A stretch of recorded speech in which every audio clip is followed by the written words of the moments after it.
ಶ್ರೀ ಗುರುಭ್ಯೋ ನಮಃ. ಭಟ್ಟರ ಪಾಠಶಾಲೆಗೆ ಆತ್ಮೀಯ ಸ್ವಾಗತ.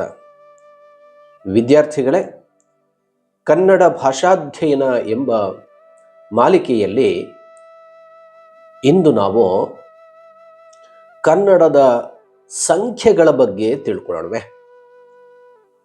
ಅಂಕೆಗಳು ಅಥವಾ ಸಂಖ್ಯೆಗಳು ಎಂದು ನಾವು ಇವುಗಳನ್ನು ಕರೆಯುತ್ತೇವೆ. ಗಣನೆ ಮಾಡಲು, ಕೌಂಟ್ ಮಾಡಲು ಅಂತ ಹೇಳ್ತೀವಲ್ಲ, ಹಾಗೆ ಗಣಿಸಲು, ಎಣಿಸಲು ಯೋಗ್ಯವಾದಂತಹ ಪದಗಳಾಗಿರುತ್ತವೆ ಇವು. ಆ ಸಂದರ್ಭದಲ್ಲಿ ಬಳಸುವಂತಹ ಸಂಖ್ಯೆಗಳನ್ನು ನಾವು ಇವಾಗ ಸ್ವಲ್ಪ ಮಟ್ಟಿಗೆ ನೋಡೋಣ. ಮೊದಲಿಗೆ ಅಂಕಿಗಳು ಅಥವಾ ಅಂಕೆಗಳು, ಸಂಖ್ಯೆಗಳು ಎಂದು ನಾವು ಕರೆಯುವಂತಹ ಈ ಸಂಖ್ಯೆಗಳನ್ನು ಗಮನವಿಟ್ಟು ನೋಡಿ. ಇವುಗಳ ಬರೆಯುವಿಕೆಯನ್ನು ಕೂಡ ಗಮನಿಸಿ. ಹೇಗೆ ಕನ್ನಡಕ್ಕೆ ಸ್ವಂತವಾದಂತಹ ಲಿಪಿ ಇದೆಯೋ, ಕನ್ನಡ ಲಿಪಿ ಇದೆಯೋ, ಅದೇ ರೀತಿಯಾಗಿ ಕನ್ನಡ ಭಾಷೆಯಲ್ಲಿ ಸಂಖ್ಯೆಗಳು ಕೂಡ ಇವೆ. ಇವು ಕನ್ನಡದ ಅಂಕಿಗಳು. ನಿಮ್ಮ ಮುಂದೆ ಗಮನಿಸೋಣ. ಮೊದಲಿಗೆ ಕನ್ನಡ ಅಂಕಿಗಳು 0. ಇದನ್ನು ನಾವು ಅನುಸ್ವಾರವಾಗಿಯೂ ಕೂಡ ಬಳಸ್ತೀವಿ. ಮೊದಲಿಗೆ 0, ಆಮೇಲೆ 1, 2, 3, 4, 5. ಸೂಕ್ಷ್ಮವಾಗಿ ಈ ಸಂಖ್ಯೆಗಳ ಬರೆಯುವಿಕೆಯನ್ನು ಕೂಡ ಗಮನಿಸಿಕೊಳ್ಳಿ. ಮುಂದಿನ ಅಂಕಿ 6, 7, 8, 9, 10. ಇನ್ನು ಈ ಸಂಖ್ಯೆಗಳನ್ನು ನಾವು ಕನ್ನಡ ಭಾಷೆಯನ್ನು ಬರೆಯುವಾಗ ಒತ್ತಕ್ಷರಗಳಾಗಿ ಬಳಸುವುದುಂಟು. ಗಮನಿಸಿ, ಇದು ಬಹಳ ಸಹಾಯವನ್ನು ಮಾಡುತ್ತದೆ. ಉದಾಹರಣೆಗೆ 0 ಅಥವಾ 0 ಇದನ್ನು ಅನುಸ್ವಾರವಾಗಿ ನಾವು ಬಳಸುತ್ತೇವೆ. ಉದಾಹರಣೆಗೆ ಅಂಗ ಎಂಬಲ್ಲಿ 0ಯನ್ನು ಅನುಸ್ವಾರವಾಗಿ ಬಳಸಿದ್ದೇವೆ. ಇನ್ನು ಮುಂದಿನ ಅಂಕಿ 1. ಇದನ್ನು ಗ ಎಂಬ ವ್ಯಂಜನಾಕ್ಷರದ ಒತ್ತಕ್ಷರವಾಗಿ ನಾವು ಬಳಸ್ತೀವಿ. ಉದಾಹರಣೆಗೆ ಗಮನಿಸಿ, ಹಗ್ಗ. ಇನ್ನು 2. ಈ 2 ಎಂಬ ಸಂಖ್ಯೆಯನ್ನು ತಕಾರದ ಒತ್ತಕ್ಷರವಾಗಿ ನಾವು ಬಳಸ್ತೀವಿ. ಉದಾಹರಣೆಗೆ ಭತ್ತ ಎಂಬಲ್ಲಿ ತ ಅಕ್ಷರದ ಕೆಳಗಡೆ ಇರುವಂತಹ ಸಂಖ್ಯೆಯನ್ನು ಗಮನಿಸಿ, ಇದು ಒತ್ತಕ್ಷರವಾಗಿದೆ. ಇನ್ನು ಸಂಖ್ಯೆ 3. ಈ 3 ಎಂಬ ಅಂಕೆಯನ್ನು ನಕಾರದ ಒತ್ತಕ್ಷರವಾಗಿ ಬಳಸುವುದುಂಟು. ಅನ್ನ ಎಂಬಲ್ಲಿ ಆ 3 ಹೋಲುವಂತಹ ಚಿಹ್ನೆಯನ್ನು ನೀವು ಗಮನಿಸಿ. ಇನ್ನು 4. ಈ ಅಂಕಿಯನ್ನು ನಾವು ಲಕಾರದ ಒತ್ತಕ್ಷರವಾಗಿ ಬಳಸ್ತಾ ಇದ್ದೀವಿ. ಕಳ್ಳ ಎಂಬ ಉದಾಹರಣೆಯನ್ನು ಗಮನಿಸಿ. ಇನ್ನು ಸಂಖ್ಯೆ 5. ಇದು ಸುಮಾರಾಗಿ ಖ ಎಂಬ ಅಕ್ಷರದ ಒತ್ತಕ್ಷರವಾಗಿ ಕಂಡು ಬರುತ್ತಾ ಇದೆ. ಇದು ಉದಾಹರಣೆಯನ್ನು ಗಮನಿಸಿ, ಭಿಕ್ಕುಣಿ ಎಂಬಲ್ಲಿ ಕ ಎಂಬ ಅಕ್ಷರದ ಕೆಳಗಡೆ ಇರುವಂತಹ ಮಹಾಪ್ರಾಣ ಖ ಎಂಬುದಾಗಿ ಈ 5 ಎಂಬ ಸಂಖ್ಯೆಯನ್ನು ನಾವು ಗಮನಿಸ್ತಾ ಇದ್ದೀವಿ. ಇನ್ನು ಸಂಖ್ಯೆ 6. ಇದನ್ನು ಮಕಾರದ ಒತ್ತಕ್ಷರವಾಗಿ ಬಳಸ್ತಾ ಇದ್ದೀವಿ. ಅಮ್ಮ ಎಂಬಲ್ಲಿ ಇರುವಂತಹ ಮ ಕೆಳಗಡೆ ಇರುವಂತಹ ಅಕ್ಷರ ಸಂಖ್ಯೆ 6 ಆಗಿದೆ. ಇನ್ನು ಸಂಖ್ಯೆ 7. ಇದು ಸಾಮಾನ್ಯವಾಗಿ ಯಕಾರದ ಒತ್ತಕ್ಷರವನ್ನು ಹೋಲುತ್ತದೆ. ಅದೇ ರೀತಿಯಾಗಿ ಸ್ವಲ್ಪ ಅದನ್ನು ಪರಿವರ್ತಿಸಿ ಬರೆದಾಗ ಸಕಾರದ ಒತ್ತಕ್ಷರವಾಗಿಯೂ ಕೂಡ ಕಾಣಿಸುತ್ತದೆ. ಇರಲಿ, ಸಾಮಾನ್ಯವಾಗಿ ನಾವು ಇದನ್ನು ಯಕಾರದ ಒತ್ತಕ್ಷರವಾಗಿ ತೆಗೆದುಕೊಳ್ಳೋಣ. ಅಯ್ಯ ಎಂಬಲ್ಲಿರುವಂತಹ ಯಕಾರವನ್ನು ಧ್ವನಿಸುವ ಈ ಸಂಖ್ಯೆ ಯಕಾರದ ಒತ್ತಕ್ಷರವಾಗಿ ಬಳಸಲ್ಪಡುತ್ತದೆ. ಇನ್ನು ಸಂಖ್ಯೆ 8. ಇದು ಒತ್ತಕ್ಷರವಾಗಿ ಬಳಸಲ್ಪಡುವುದಿಲ್ಲ. ಬದಲಾಗಿ ಇದು ಐ ಎಂಬ ಸ್ವರಾಕ್ಷರವನ್ನು ಸೂಚಿಸುವಂತಹ ಸಂಖ್ಯೆ. ಅಕ್ಷರಗಳ ಕೆಳಗಡೆ ಬರೆದಾಗ ಸಂಖ್ಯೆಯು ಒತ್ತಕ್ಷರವಾಗಿ ಕಂಡುಬರುತ್ತದೆ. 8 ಇದು ಐ ಎಂಬ ಸ್ವರವನ್ನ ನೆನಪಿಸುವಂತಹ ಸಂಖ್ಯೆ. ಇನ್ನು ಸಂಖ್ಯೆ 9 ಇದು ಅರ್ಕವತ್ತಾಗಿ ಬಳಸಲ್ಪಡುವಂಥದ್ದು. ಅಂದರೆ ಧರ್ಮ ಎಂಬಲ್ಲಿ ಈ ಎಂಬ ಒತ್ತಕ್ಷರ ಇದೆಯಲ್ಲ, ಇದು ಮ ಅಕ್ಷರಕ್ಕಿಂತಲೂ ಪೂರ್ವದಲ್ಲಿಯೇ ಇದರ ಉಚ್ಚಾರಣೆ ಬರುತ್ತದೆ. ಆದರೆ ಬರೆಯುವಾಗ ಮ ಅಕ್ಷರದ ನಂತರ ಇದನ್ನು ನಾವು ಬರೀತೀವಿ. ಆದ್ದರಿಂದ ಇದನ್ನ ಅರ್ಕವತ್ತು ಎಂದು ಕರೆಯುತ್ತಾರೆ. ಈ ಅರ್ಕವತ್ತಾಗಿ ಬಳಸುವಂತಹ ಸಂಖ್ಯೆಯೇ 9. ಇನ್ನು ಈ ಸಂಖ್ಯೆಗಳನ್ನ ನಾವು ಗಮನಿಸೋಣ. ಅಂಕಿಗಳು 0, 1, 2, 3, 4, 5, 6, 7, 8, 9, 10. ಮೊದಲ 10 ಅಂಕಿಗಳನ್ನು ಸರಿಯಾಗಿ ನೆನಪಿನಲ್ಲಿ ಇಟ್ಟುಕೊಳ್ಳೋಣ. ಆ ನಂತರ 20, 20, 30, 40, 50, 60, 70, 80, 90. ಇಲ್ಲಿ ಒಂದು ಅಂಕಿಯ ಮುಂದೆ 10 ಅಂಕಿಯನ್ನು ನಾನು ಬರೆದಿದ್ದೀನಿ. ಸ್ವಲ್ಪ ಮಟ್ಟಿಗೆ ನಿಮಗೆ ನೆನಪಾಗೋಕೆ ಬಹಳ ಸುಲಭವಾಗುತ್ತದೆ ಎಂಬಂತಹ ಉದ್ದೇಶದಿಂದ. ಒಂದು ಸಂಖ್ಯೆಯ ಮುಂದೆ 0ಯನ್ನು ಹಾಕಿದಾಗ 10 ಆಯಿತು. 2 ಈ ಸಂಖ್ಯೆಯ ಮುಂದೆ 0ಯನ್ನು ಹಾಕಿದಾಗ 20 ಆಯಿತು. 3 ಸಂಖ್ಯೆಯ ಮುಂದೆ 0ಯನ್ನು ಬರೆದಾಗ 30. 4 ಈ ಸಂಖ್ಯೆಯ ಮುಂದೆ 0ಯನ್ನು ಬರೆದಾಗ 40 ಎಂದು ಓದುತ್ತೇವೆ. 5 ಮುಂದೆ 0ಯನ್ನು ಹಾಕಿದಾಗ 50. 6 60, 7 70, 8 80, 9 90. ಸಾಮ್ಯತೆಯನ್ನ ಗಮನಿಸಿ ವಿದ್ಯಾರ್ಥಿಗಳೇ. ಇನ್ನು 3 ಅಂಕಿಯ ಸಂಖ್ಯೆಗಳನ್ನು ನಾವು ಹೇಗೆ ಓದುತ್ತೇವೆ ಎಂಬುದನ್ನು ಗಮನಿಸ್ಕೊಂಡು ಹೋಗೋಣ. 1 ಆಯಿತು, 10 ಆಯಿತು, ಆಮೇಲೆ 100 ಎಂದು ಒಂದರ ಮುಂದೆ 2 0ಯನ್ನು ಬರೆದಾಗ ಅದು 100 ಎಂದು ಹೇಳಲ್ಪಡುತ್ತದೆ. ಆಮೇಲೆ 1 ಸಂಖ್ಯೆಯ ಮುಂದೆ 3 0ಯನ್ನು ಬರೆದಾಗ ಅದು 1000 ಸಂಖ್ಯೆಯ ಬೆಲೆಯುಳ್ಳದ್ದು ಆಗುತ್ತದೆ. ಆ ನಂತರ 1 ಸಂಖ್ಯೆಯ ಮುಂದೆ 4 0ಯನ್ನು ಬರೆದಾಗ 10,000 ಅಥವಾ 10,000 ಎಂದು ಹೇಳುತ್ತೇವೆ. ಇನ್ನು 1 ಸಂಖ್ಯೆಯ ಮುಂದೆ 5 0ಗಳನ್ನು ಹಾಕಿದಾಗ ಅದು ಲಕ್ಷ, 1 ಲಕ್ಷ ಎನಿಸಿಕೊಳ್ಳುತ್ತದೆ. ಅದೇ ರೀತಿಯಾಗಿ 1 ಸಂಖ್ಯೆಯ ಮುಂದೆ 6 0ಯನ್ನು ಹಾಕಿದಾಗ ಅದು ದಶಲಕ್ಷ. ದಶ ಎಂದರೆ ಸಂಸ್ಕೃತದ ಪದ 10 ಎಂದರ್ಥ. 10 ಲಕ್ಷ ಎಂದು ಹೇಳುತ್ತೇವೆ ಅಥವಾ ದಶಲಕ್ಷ ಎಂದು ಕೂಡ ಹೇಳುತ್ತೇವೆ.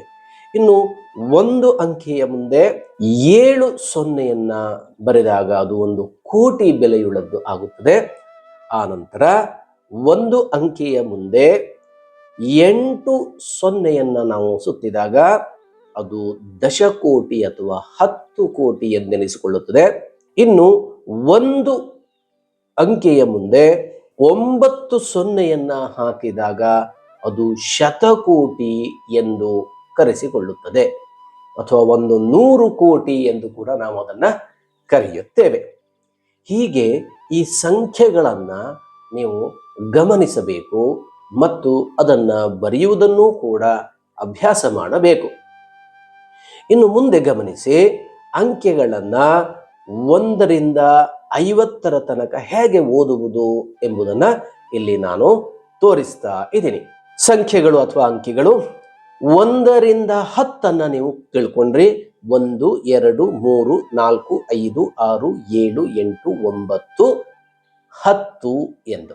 ಇನ್ನು 11 ನಾವು ಕನ್ನಡದ ಅಂಕಿಗಳನ್ನು ಎಡಭಾಗದಿಂದ ಬಲಭಾಗಕ್ಕೆ ಓದಿಕೊಂಡು ಹೋಗುತ್ತೇವೆ. ಉದಾಹರಣೆಗೆ 10 1 11, 10ರ ಸ್ಥಾನ ಆಮೇಲೆ 1 11, 12 13 14 15 16 17 18, 19, ಆನಂತರ 20.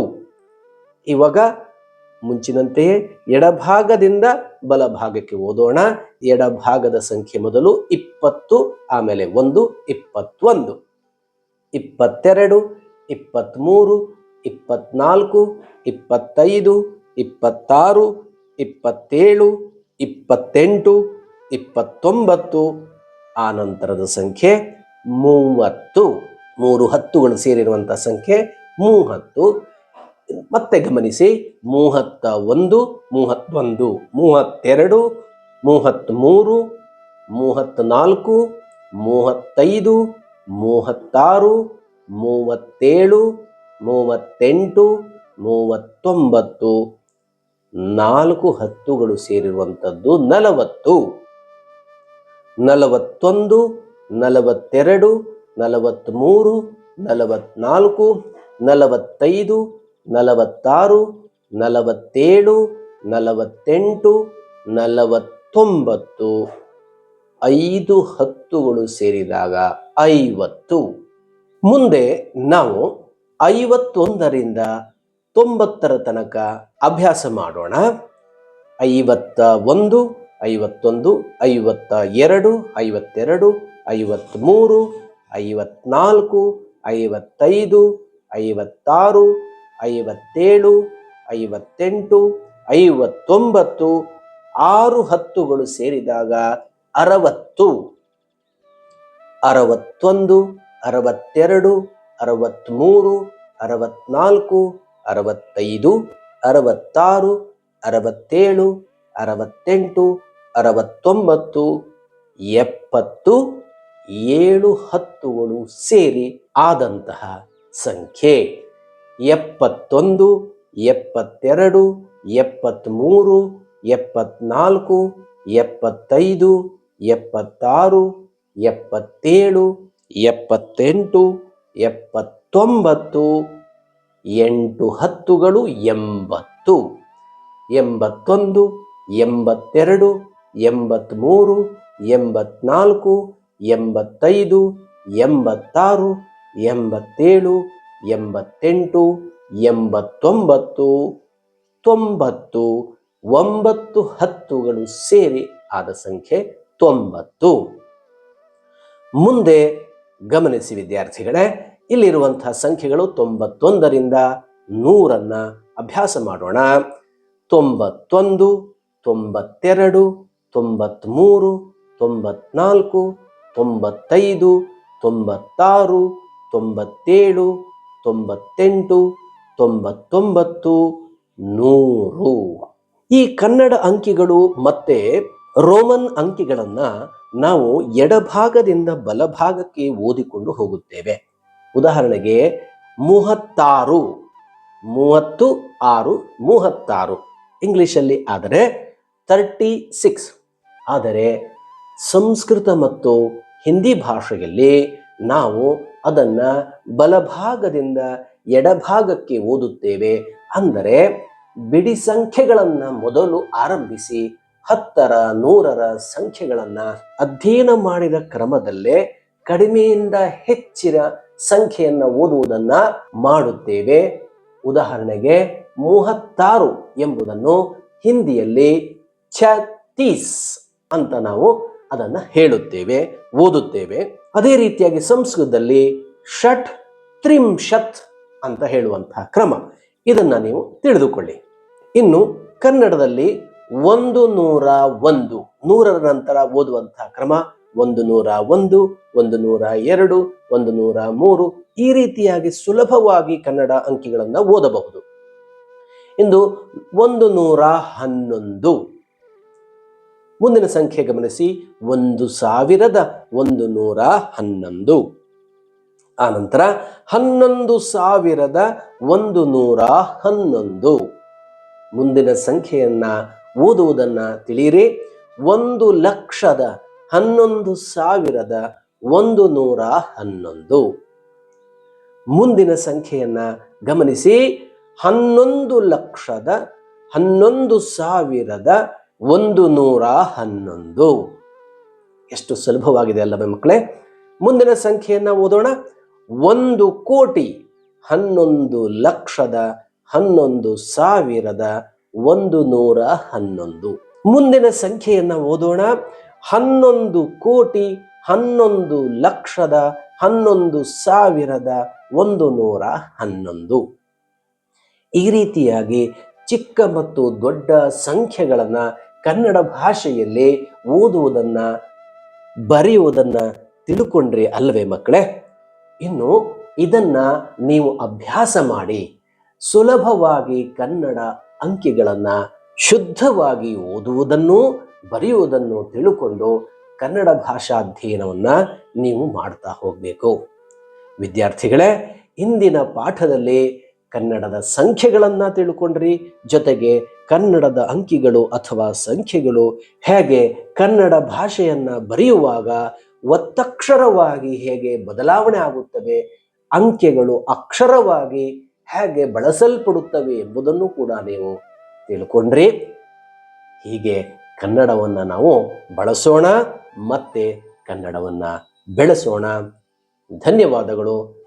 ಯಾವ ವಿದ್ಯಾರ್ಥಿಗಳಿಗೆ ಕನ್ನಡ ಭಾಷೆಯನ್ನ ಕಲಿಬೇಕು ಎಂಬ ಆಸೆ ಇದೆಯೋ, ಕನ್ನಡದ ಅಂಕಿಗಳನ್ನ ಸಂಖ್ಯೆಗಳನ್ನ ತಿಳ್ಕೋಬೇಕು ಎಂಬ ಆಸೆ ಇದೆಯೋ ಅಂಥವರಿಗೆ ಈ ವಿಡಿಯೋವನ್ನ ದಯವಿಟ್ಟು ಶೇರ್ ಮಾಡಿ ಅವರ ಜೊತೆ ಹಂಚಿಕೊಳ್ಳಿ. ಅವರೂ ಕೂಡ ಕನ್ನಡವನ್ನ ಬಳಸಲಿ, ಕನ್ನಡವನ್ನ ತಿಳ್ಕೊಳ್ಳಿ. ಆಗಬಹುದಲ್ಲವೇ? ಧನ್ಯವಾದಗಳು. ಮತ್ತೊಮ್ಮೆ ನಿಮ್ಮೊಂದಿಗೆ ಬರುತ್ತೇನೆ. ನಮಸ್ಕಾರ.